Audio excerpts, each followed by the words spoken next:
Hi, I'm Chip Ridley, and this week on Unsolvable, we look at a series of seemingly isolated events. The connection?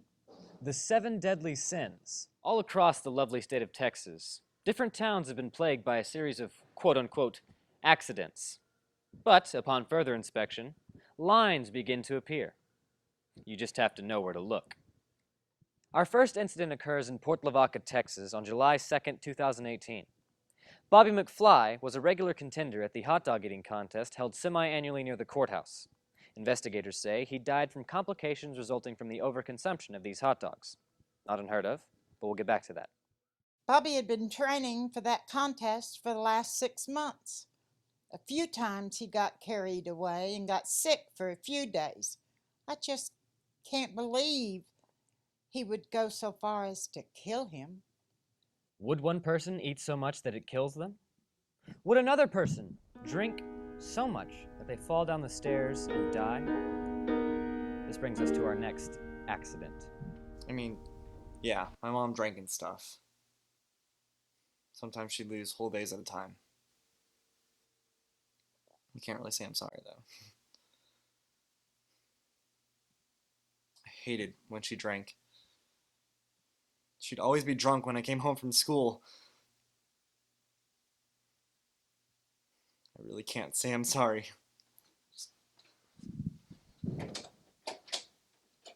I think it's absolutely possible.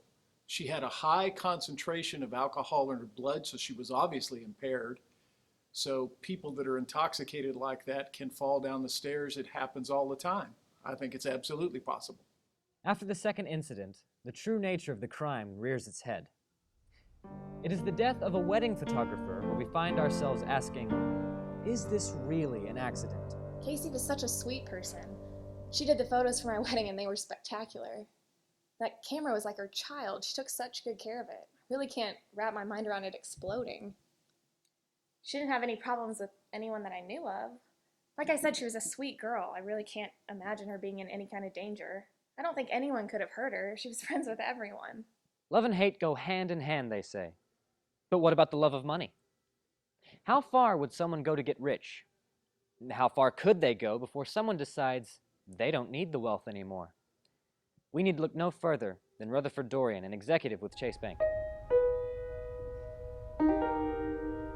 Ruth had a way of making money that was unparalleled by anyone at the office. You leave him alone for 5 minutes and he already made like $500K. But before he died, he was acting a little paranoid, like someone was out to get him. I guess it's possible. He could have made a lot of people angry. Do you think it could have been an inside job? The man was making bets left and right. I wouldn't be surprised if they had something to do with this. Do you know if he had any affiliation with gangs or the mob? Look, he was a walking bag of cash. Anyone could have killed him. Could this have been an inside job? Or perhaps the mafia had some role to play in this? Or is it simply a coincidence that he died so early with so much wealth? We may never know the truth about Mr. Dorian's suicide. It could have just as easily been lazy detective work that had some sort of role to play in this unsolved mystery. But speaking of lazy work, this brings us to our next crime. He'd always slack off on the job. I thought he was going to get fired after a week, but no, he just kept on sitting there, smoking his cigars.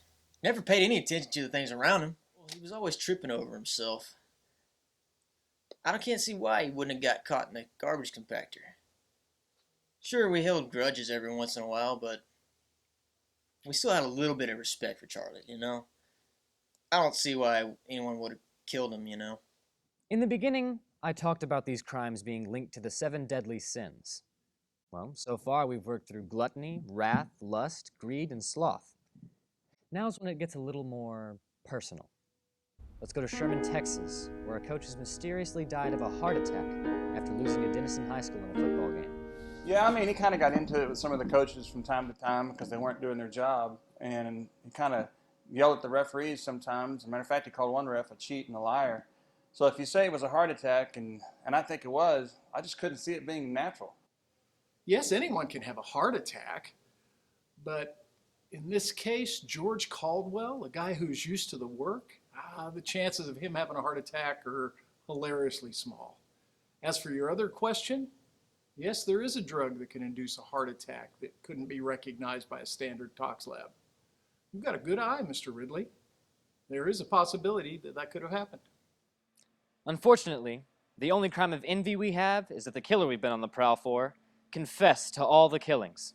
I think it's safe to assume that he was brought to justice before he could do